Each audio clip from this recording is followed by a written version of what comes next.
The courtroom was hushed, only the sound of Maddie's voice remained in the air. A daughter, once proud of her father, now compelled to reveal him. The man America watched construct a family on faith and togetherness, now accused of stealing everything from the very women who constructed his empire.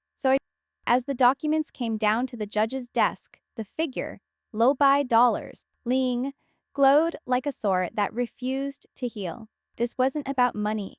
It was about betrayal, legacy, and the truth that had been hidden for years beneath cameras, contracts, and family values. Dad, tell them what you did.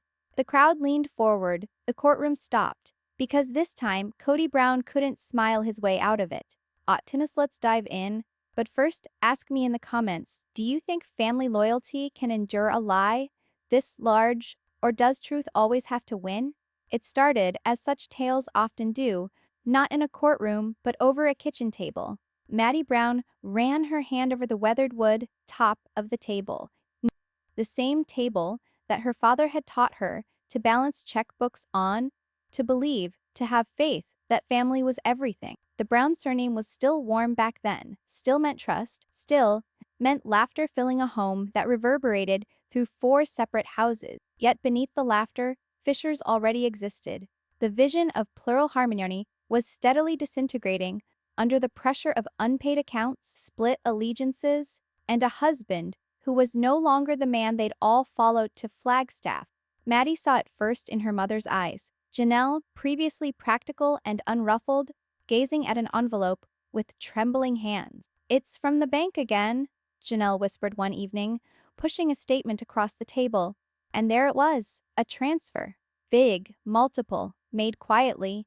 Money that wasn't meant to go anywhere had gone somewhere, without permission, without reasoning. Janelle at first assumed a clerical error, but Christine called. Then Mary called. All had the same tale, varied dates, varied sums, all bleeding into the same account. Kody's, the man who had promised transparency, had become the one who erased every boundary. And that's when Maddie became no longer a daughter, turned into an investigator. She recalled the childhood meetings where the wives were sat down by her dad to talk about money. He'd grin, clutch a folder in a tight grip, and discuss investments for the future of the family. But nobody ever saw. Now, years later, those folders held the secret to why hundreds of thousands of dollars went missing from joint accounts established on behalf of Coyote Pass Homes. Maddie had always strived to be neutral. She was the drama-avoiding daughter, the one who didn't take sides. But since Garrison's tragedy, the family's silence had become too much. Someone had to ask the question everybody dreaded: where did the money go? The truth doesn't always roar. It whispers through missing dollars and forgotten promises. When Maddie finally approached her father, it wasn't with anger. It was confusion, even hope. She wanted to believe there was an honest reason. "Dad," she said softly during one of their visits, "Mom says you've been moving the savings. Is it for the land?" Kody looked up, eyes narrowing, half smile, half defense. Don't you get it, Mad?" he told her. "It's control. About ensuring your mothers don't mess up all we created. Those hurt. Your mothers, not my wives, not our family." And suddenly Maddie understood this wasn't merely poor management. It was ownership. Ownership of individuals, their sacrifices, their finances, their aspirations. Weeks went by. Whispers became proof. Christine supplied screenshots. Mary forwarded emails from antique joint accounts. The figures balanced, almost lubide had been diverted into a private business account in Kody's name, shielded by loopholes he'd patiently created when they relocated to Arizona. Off-screen, the man continued to preach oneness. On TV, he accused the wives of financial irresponsibility. Off TV, he'd already relocated the chess pieces, so that even if all came crashing down, he would be on firm ground. Maddie's heart broke twice, first for her mother's, and then for the father she believed she knew. She didn't share that with the cameras. Not yet. Instead, she began to document everything: email records, tax documents, phone call histories. Because if anything, she'd learned at the chaos of the show, it was this: truth is only valuable when you can document it. Sometimes the greatest betrayals take place behind family photos and sweet smiles. By late arts handling Arter Seath, the silence had become violence unto itself. Christine had remarried, Janelle had fallen silent, and Robyn held on to what was left of the spiritual marriage. But Maddie, she had inherited something else. Her mother's quiet strength and her father's obstinacy. She was through being silent. The first thing she filed wasn't a lawsuit. It was a public records request. She wanted evidence, not vengeance. And when that pile of documents came to her doorstep, a mountain of cold, legal reality, Maddie understood that she was no longer a part of the show. She was a part of the reckoning. The camera dissolves on Maddie alone, papers strewn across her kitchen, light glinting off her set face. Her phone rings, a text from an unknown number, only 2 words, "Be careful." The clock ticks, the screen goes black, and the narrator's voice drops. Yo. Because in the Brown household, there is not just one thing missing. Trust no longer exists either. Maddie raises her gaze from the papers. There, underlined in crimson ink, a name she had never envisioned linked with the transfers. The next day, Maddie sat parked outside her father's house, hands holding the steering wheel so tightly her knuckles went white. The air was parched, the Arizona sun merciless. On the passenger seat, a single folder, the same one she had spent endless nights constructing, each statement, every transfer, every line of deceit carefully set out within. She remembered her childhood once more. The laughter, the meals together, her father's deep voice summoning the whole family in for family night. That guy, that Kody Brown, was such a ghost now.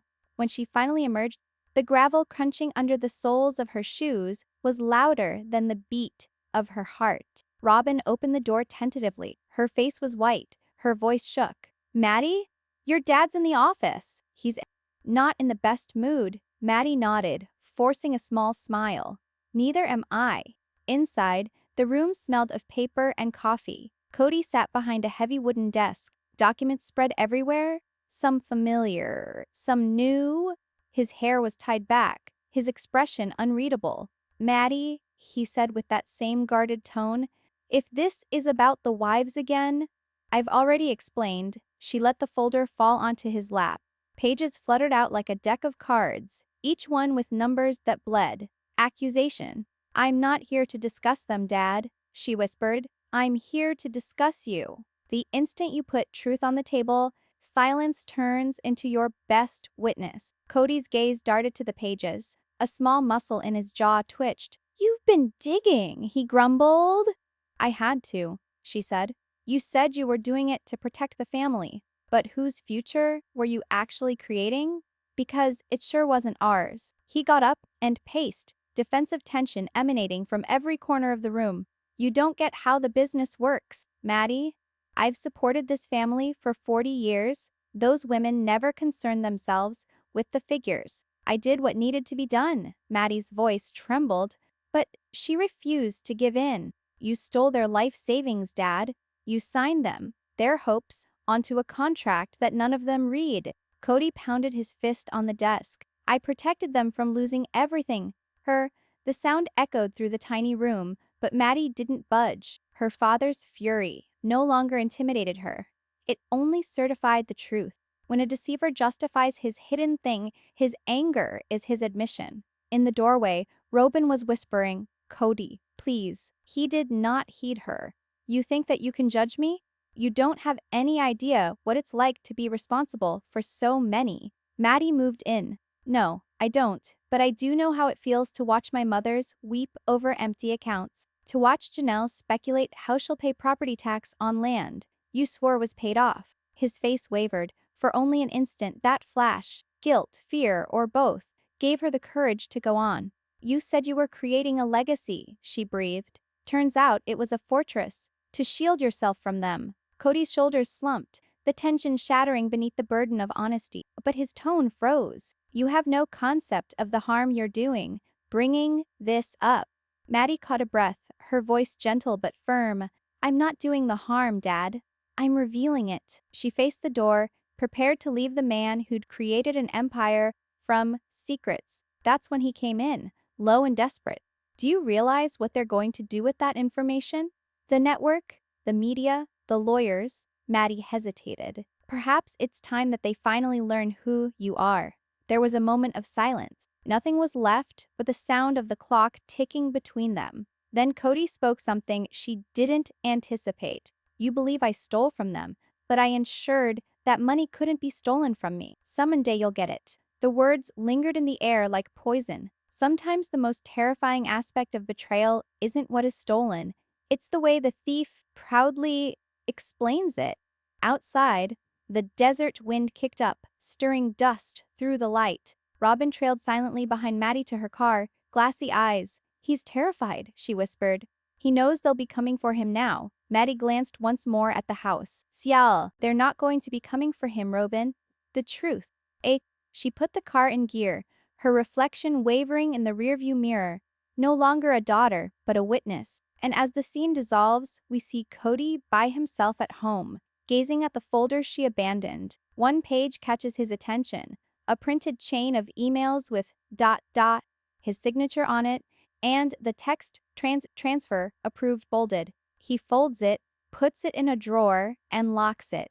Then, in the emptiness of his office, he says softly, "They'll never find the rest." The camera lingers on that locked drawer long enough so that every viewer asks themselves, what else could be in there? Maddie gets a text from an unknown number. Check the storage unit before he does. The message blazed across Maddie's phone like a firework in the night. Check the storage unit before he does. She had no idea who had sent it. No name, no number, only that chill admonishment. By morning, she stood outside an old red brick warehouse on the outskirts of Flagstaff. Wind whipped through the deserted parking lot, blowing against her hair as she punched in the code Janelle had casually mentioned in passing. Unit. Sishati groaned open, and the odor of dust and paper struck her like a recollection she did not desire. Boxes upon boxes, ancient production equipment, legal documents, even the Sister Wives reunion banners crumpled in a corner.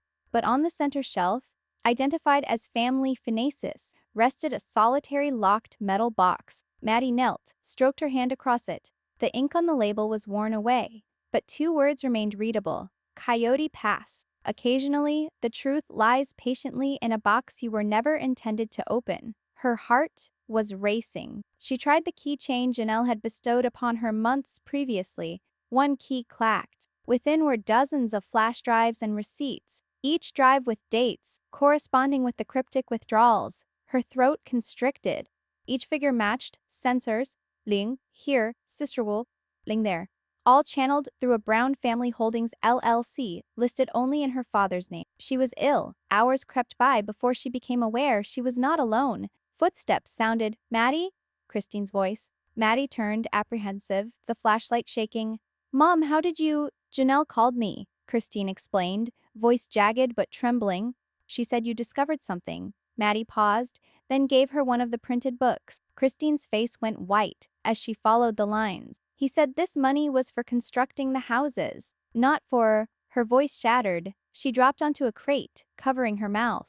A mother's sorrow is unspoken, but its reverberation can rip a family apart. Christine whispered finally, we have to inform them all. Soon, within hours, were Janelle and Mary. The air inside the storage unit became heavy with disbelief and fatigue. Papers lay strewn on the concrete floor under the yellow light. Janelle stood pointing at a spreadsheet. He moved everything shortly after Christine dumped him. He cashed our joint accounts. See? Same date as his new LLC filing. Mary's hands trembled as she picked up another folder. He informed me the network cut wages, said we were in arrears on taxes. Christine slapped a paper down. In arrears on what? He was paying property taxes on land none of us even owned anymore.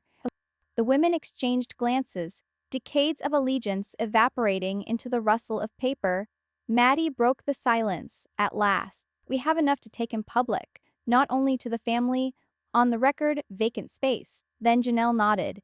If we go that far, there's no turning back. Christine glanced at Maddie, tears shining. There already isn't. You can't unhear the lies that kept the truth hidden once you've brought the truth out. Outside, clouds massed, thunder rumbled like judgment across the desert. At home, Kody paced down the hallway, Robyn observing nervously. He knew there was something brewing. the kind of silence preceding headlines. When the wives came back that night, the atmosphere was charged. Cameras trailed behind. TLC had smelled the tempest and hit record. Maddie arrived first, folder clutched in her hand. Her tone was even, but her eyes burned. Your dream coyote pass. You told us. You said the money was for us. Kody crossed his arms, faking control. It was. You wouldn't comprehend the financial end. Christine discarded the receipts on the table. They spread like confetti of betrayal. We comprehend enough, she yelled. You stole from all of us, legally, on paper, as if we were strangers. The room exploded. Mary wept silently. Janelle remained motionless, looking at him like a stranger. Kody's voice cracked. You can't accuse me of stealing. That was my money. By right. You relinquished the rights when you parted from the family. Maddie's face shook. You used faith and family as your bond. That is more evil than theft. There is no court more unforgiving than a family finally speaking the truth. Yeah. The debate spiraled out of control, years of silence let loose. In an evening, Robyn attempted to intervene, crying, "Please, stop. We're still family." But no one stopped. At last, Kody pounded his fist on the table. If you make this public, you'll ruin everything we created. Maddie stared at him. Perhaps what you created needs to collapse. Lightning crackled outside. The lights blinked. For a moment, all of their faces were illuminated in white, shattered, authentic. The screen darkens, voices blurring, tears and fury combining into a single sound, the ripping of paper. Then, in the distance, Kody's whisper, "You think this stops here? You have no idea what I've hidden from you." Maddie gets a letter the next morning. Inside, one bank statement months before the show even started, suggesting that the deception began much earlier than the cameras began rolling. The morning light crept over Flagstaff, illuminating a house that no longer sat comfortably in Maddie's memory. On the counter of the kitchen was the envelope, the one she discovered in her mailbox. Early this morning. No return address, no explanation. Only one sentence dated back to Artenling Ba, before the show had even been conceived. It reflected an account called Brown Family Trust and a Erbat Ling deposit, labeled Network Advance. But that wasn't the surprise. The account holder wasn't Brown Family. It was Kody W. Brown Enterprises, LLC. Her father had been stealing money before the cameras had even started rolling. Maddie pressed her hands against her face, gasping. That one document totally flipped everything. Betrayal wasn't new. It was incorporated into the family's foundation. Occasionally, the lie doesn't start. It's been stored up there since the initial "I love you."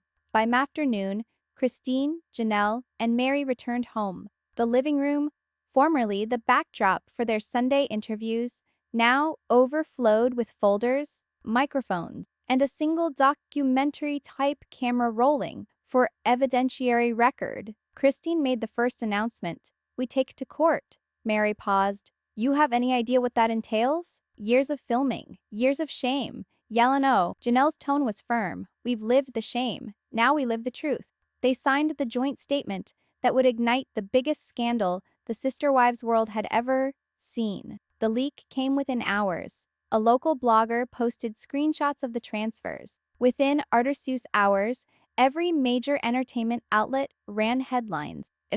Kody Brown under financial investigation.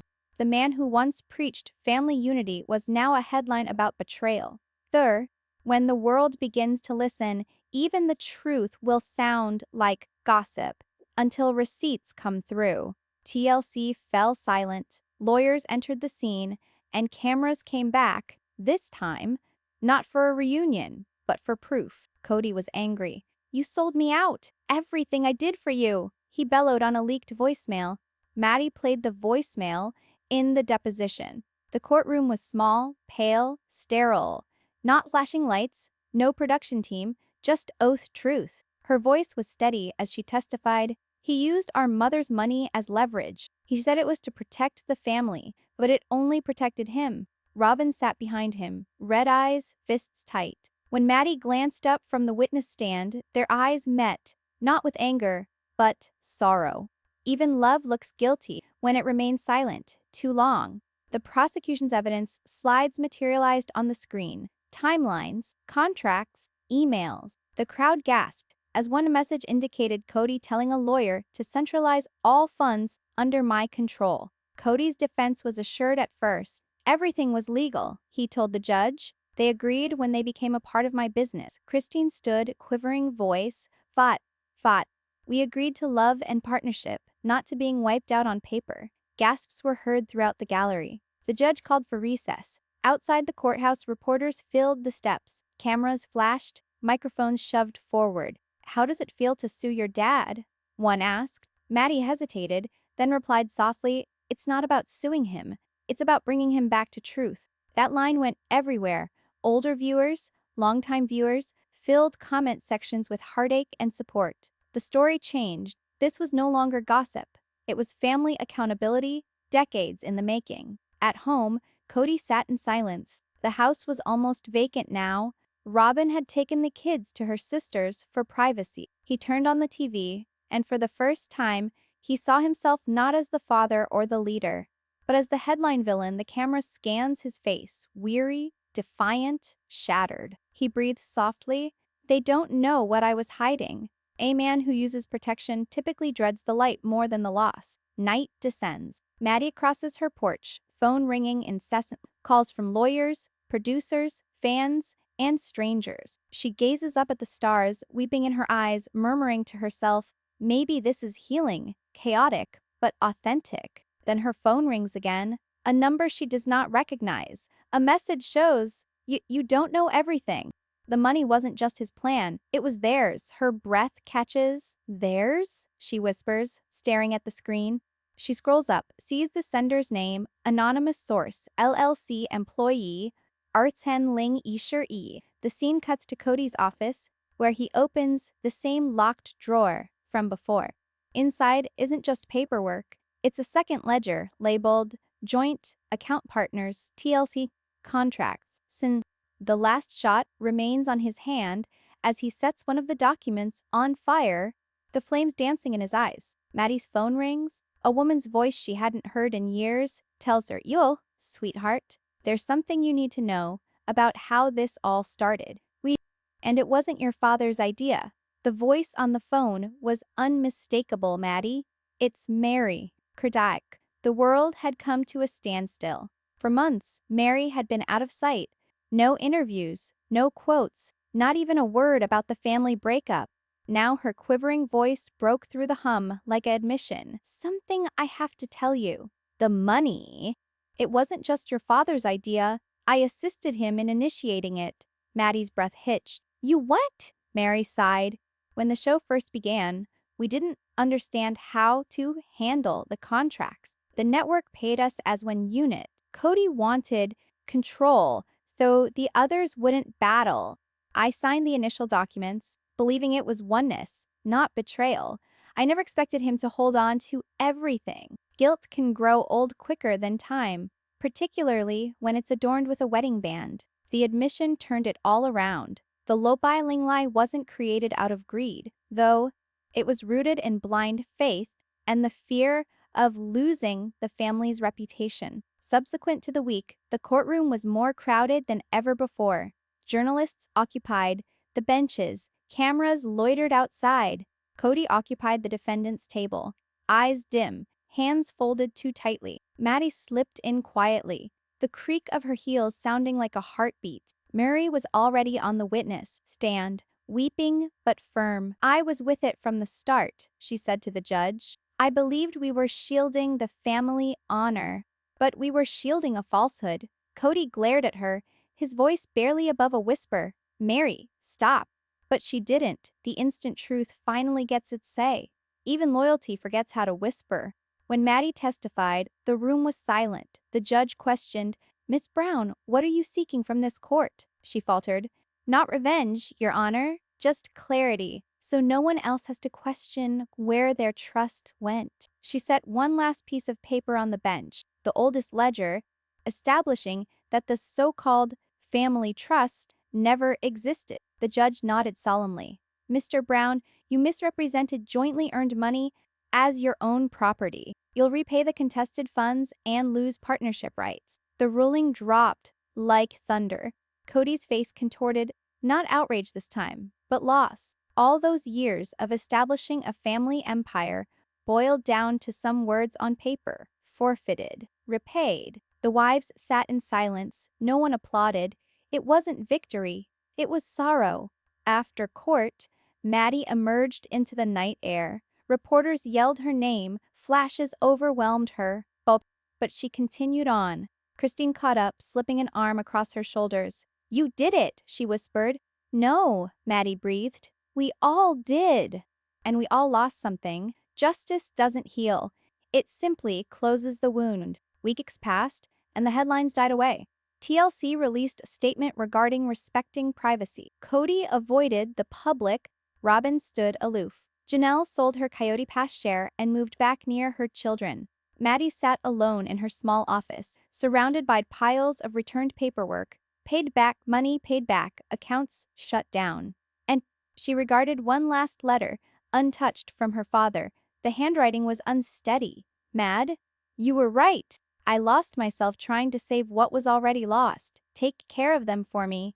Tears smudged the ink. She had no idea forgiveness existed, but she folded the letter neatly and put it on top of the stack, labeled "Case Closed." Outside, snow fell over Flagstaff, quiet, steady, unheralded, like peace showing up late but still appreciated. Maddie emerged from her porch, feeling the flakes dissolve on her hands. She wondered how it all started, 3 generations following a dream, one man pursuing power, and how quickly love becomes leverage. And when truth ultimately triumphs, it doesn't scream, it exhales. The camera pans out, Maddie in the doorway, the soft hum of desert wind behind her. Inside, a photograph crooked on the wall, a snapshot of her, her siblings, and Kody from a better time. She straightens it, polishes the frame, and speaks in a whisper. "Yo, I hope we find a way to remember the good without forgetting the truth." The screen goes to black. Then her voice is back, soft, contemplative, speaking directly to the viewers. Families break apart when silence becomes safer than telling the truth. But sometimes, silence is the most costly lie of all. Is forgiveness worth something? And does honesty cost more? Let me know in the comments below. Because this judgment isn't just Kody's. It's every family's lesson. Months had gone by since the courtroom doors were shut for the final time. Flagstaff was finally still. No reporters at the gates, no lenses concealed behind fences, just the desert exhaling once more. For the first time in years, Maddie Brown could open her eyes without scanning headlines. With her morning coffee, she'd exchanged spreadsheets for grade school lesson plans, giving back as a volunteer at a tiny learning center that assisted neighborhood families in budgeting, saving, and beginning again. Each morning, she opened the door and raised the blinds to the mountain vista, sunlight pouring over a wall plastered with artwork created by the children. In every piece, the same word was written in crayon: family. When her phone vibrated, the name on the faceplate caused her to smile. "Christine, dinner tonight at my place. So bring dessert. We're doing Mom's chili again." Maddie's chest warmed. That recipe had once brought them together when nothing else could. Maybe tonight, it could do it again. At dusk, she drove the familiar road, wind sweeping over the red dirt. Christine's home glowed with string lights and the faint smell of onions and cumin drifting out the door. Inside, laughter greeted her before words did.